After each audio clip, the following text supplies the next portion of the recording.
যদি আপোনালোকে এডিআৰইৰ কেণ্ডিডেট হয় গ্ৰেড 3 বা গ্ৰেড 4 পষ্টৰ কাৰণে তেন্তে এটা খুবেই ভাল খবৰ আহিছে আপোনালোকৰ কাৰণে কাৰণ এইবাৰ যিটো ৰিক্ৰুইটমেণ্ট হ'বলৈ গৈ আছে অলৰেডি এটা এক্সাম হৈ গ'ল যিটো গ্ৰেড 3ৰ হাই ছেকেণ্ডাৰী লেভেলৰ এক্সাম হৈ গ'ল বাকীবিলাক আৰু হ'বলৈ আছে সেইবিলাক হৈ থাকিব কিন্তু সেইটো লৈ এটা ডাঙৰ খবৰ আহিছে গোটেইখিনি এক্সাম শেষ হোৱাৰ পিছত যিটো জইনিং হ'ব বা সিলেকশ্যন প্ৰক্ৰিয়া হ'ব সেইটোক লৈ আচলতে বিশেষ খবৰটো বা বিশেষ এইখন নোটিছখন জাৰি কৰিছে এইখন আচলতে অফিচিয়েলি নোটিছখন ৱেবছাইটত আপলোড কৰা নাই সেই নোটিছখন মই আপোনালোকৰ ওচৰত দেখাব বিচাৰিছোঁ কি আছে নোটিছখনত লিখা কিছুমান গাইডলাইন দিছে বনাই সিলেকশ্যন প্ৰক্ৰিয়ালৈ কেনেকৈ সিলেকশ্যন কৰিব মই দেখাই দিছোঁ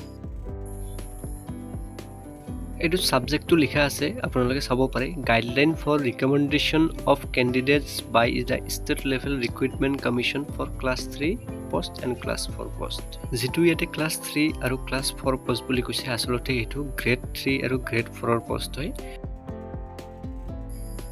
যিটো 1 নম্বৰ গাইডলাইন দিয়া আছে এইটোত আচলতে কোৱা হৈছে যিটো হাইয়েষ্ট গ্ৰেড পে আচলতে তুমি যদি বহুকেইটা পোষ্টত যদি কোৱালিফাই হোৱা যোনটোত হাইয়েষ্ট গ্ৰেড পে থাকিব সেইটোহে তোমাক দিয়া হ'ব বহুকেইটা পোষ্টত যদিও কোৱালিফাই কৰে তেন্তে তাক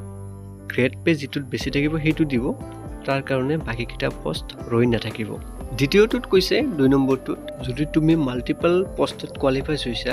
গ্ৰেড পেবিলাক সেম হয় তেন্তে তোমাক কেনেকৈ সিলেকশ্যন কৰিব আচলতে মাল্টিপল পোষ্টৰ কাৰণে যিবিলাক কোৱালিফিকেশ্যন লাগিব বা তোমাৰ যদি কোৱালিফিকেশ্যনটো হাই থাকে বা বেছি থাকে যেনেকুৱা কিছুমান পোষ্টৰ কাৰণে কম্পিউটাৰ দৰকাৰ হয় তুমি কম্পিউটাৰ জানা তেন্তে তোমাক তেনেকুৱা পোষ্টত সিলেকশ্যন কৰা হ'ব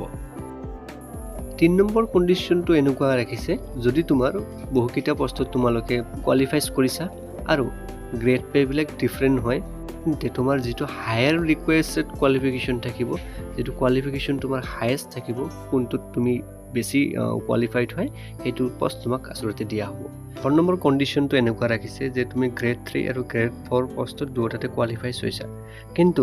তোমাক গ্ৰেড 3ৰ পোষ্টটোহে দিয়া হ'ব গ্ৰেড 4ৰ পোষ্টত তোমাক সিলেক্ট কৰা নহ'ব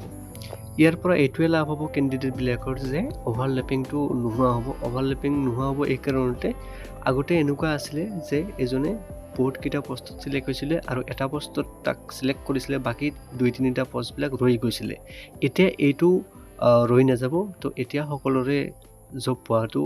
আশা থাকিব বা জব পাব পাৰে সকলোৱে যিবিলাক প্ৰিপাৰেশ্যন ভালকৈ লৈছে ভালকৈ এক্সামটো দিব তো এইবাৰ বহুত ইজি হৈ যাব জব